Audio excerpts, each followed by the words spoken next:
Hey, I had to come right back. I don't know who you are, but in this time, you are going to learn, we are going to learn that God's final word, God Jehovah, His word and His word alone will be the only final judgment that you need. I'm getting this from 1 Kings chapter 22. You can start at verse 5. You could actually go on ahead and read 1 Kings chapter 22 and see how that outcome comes. But I'm starting at verse 5. First off, Jehoshaphat was asked by the king of Israel in that time to come with him to the battle. Because he looked at God, the king of Israel looked at Jehoshaphat as being a godly man, and he was seeking out God's presence in man within that time to go with him to the battle. You know what I'm saying, basically. So in verse 5, and Jehoshaphat said unto the king of Israel, he said, Inquire, I pray thee, at the word of the Lord today. Then the king of Israel gathered the prophets together, about 400 men, and said unto them, Shall I go against Ramoth Gilead to battle, or shall I forbear? And they said, Go up, for the Lord shall deliver it unto the hand of the king.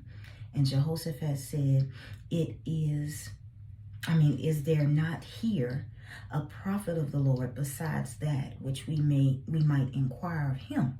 So Jehoshaphat wasn't quick to jump on it, even though there were several prophets that the king of Israel had taken Jehoshaphat to in that time to hear the word of the Lord. All of them were speaking on one accord and speaking one voice. They were all saying the same thing.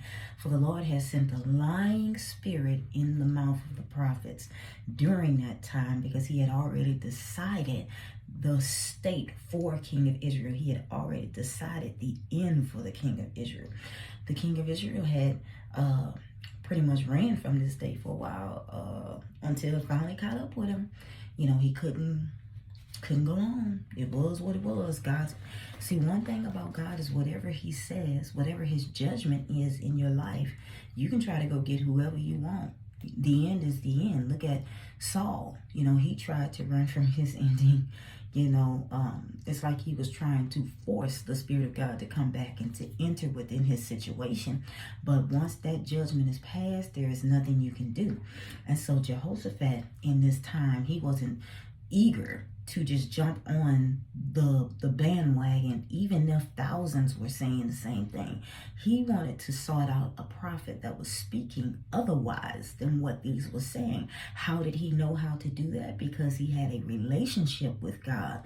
He sought God for himself, so he wasn't eager to fall by the wayside. He wasn't eager to fall in the paths of what man says and man alone. He wanted the true word of God. How did he know that? By spending time with God, by seeking God and having a relationship with him. So he wasn't eager to jump on that bandwagon. He didn't fall for it. So in verse 7 again, it says, And Jehoshaphat said, Is there not here a prophet of the Lord besides that we might inquire of him?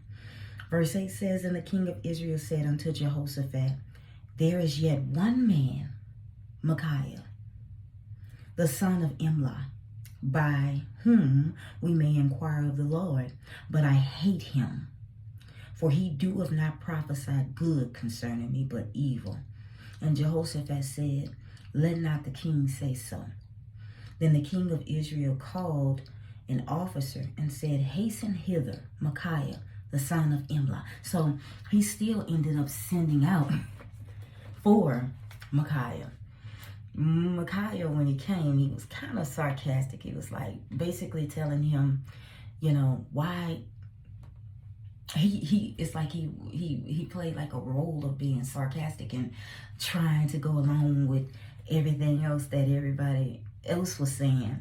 And the king of Israel, because he knew Micaiah's, he knew how Micaiah was. He was like, no, for you to be saying what everybody else is saying, nah, I know you're lying. You always got something negative to say. You ain't never speaking nothing good, and I'm telling you all, in this time, a lot of people are running from the true word of God. You're running. You don't want to hear the truth.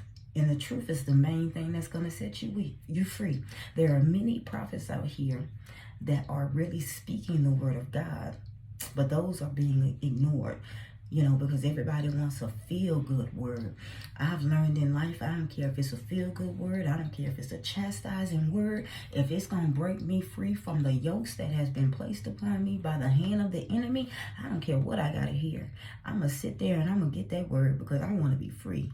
And when you get tired of going around in circles enough, you're going to learn how to seek God for yourself and how to put that time and that attention, focus your attention on him.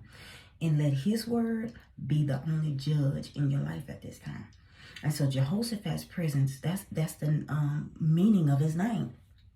The meaning of his name is Yahweh has judged, or is the judge. So judgment was coming to the situation in this chapter.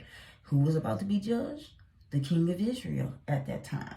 And he tried so hard to, just like Saul did, Saul went to go wake up poor Samuel from the dead, from his sleep, to try to force God back into his situation.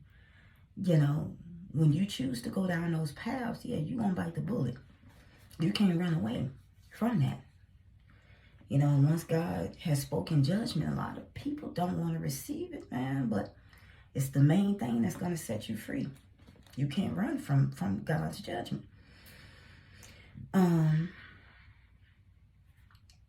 And so eventually, after Micaiah got through with his sarcasm, he did finally go on ahead and pronounce judgment. And I'm telling you, this right here is happening in the world right now. In verse 16, it says, "And the king said unto him, How many times shall I adjure thee that thou tell me nothing but that which is true in the name of the Lord? And he said, Micaiah said, I saw all Israel scattered upon the hills as sheep that have no shepherd. And the Lord said, These have no master. Let them return every man to his house in peace. And the king of Israel said unto Jehoshaphat, Did I not tell thee he would prophesy no good concerning me, but evil? A lot of people don't want to receive a chastising word. Well, if his heart would have been open during that time, God has the final say between whether if we have life or death. And God is a forgiving God. If you go back to the following chapter, God had just, which is 1 Kings chapter 21, God had just showed mercy for Ahab. He had pronounced a word against Ahab, and he was getting ready to kill Ahab. He said, him that dieth of Ahab in the city, the dogs shall eat, and him that dieth in the field shall the fowls of the earth eat. Like he had just pronounced like a dire word unto Ahab. He was getting ready to kill him. But Ahab humbled himself before God. You'll see in verse 29, it says, Seest thou how Ahab humbleth himself before me? Because he humbleth himself before me, I will not bring the evil in his days, but in his son's days will I bring the evil upon his house. So God can have mercy and grace on whom he chooses. And I do believe that it depends on the intent of man's heart. You know what I'm saying? Because God knows what is within. He knows truly if we are willing to turn from our ways or if we are willing to continue going down the wrong paths. So God could have very well shown mercy to the king of Israel during that time. But instead of the king of Israel humbling himself, receiving whatever judgment that God was going to speak, that God was speaking to him in that time, instead of running from it, if he would have sought God and repented, turned from his evil ways, you know, God would have heard and he would have healed the situation. But God already knows. God knows the intents of the heart. He knows whether or not if we're going to change or not. We cannot fool God. God knows, you know. And I'm going to place, because I don't know why I didn't write it down. I hate when I do that. Micaiah's name meaning. I'm going to have to, I'm going to post it down at the bottom. But I'm telling y'all, real talk. Ooh, real talk. This is real. It's happening right now. And because the king of Israel didn't want to receive the true word of God, his ending came to pass. He died. He sure did. He died. And again, you know, some things we can't change, you know, depending on what all we've done in the sight of God. You know, his judgment is final. And a lot of us, we are going to learn. When God speaks to you, you're going to have to learn how to make that enough. That's going to have to be final. You all be blessed. And I'll post the man of Micaiah down at the bottom of this video when it loads up.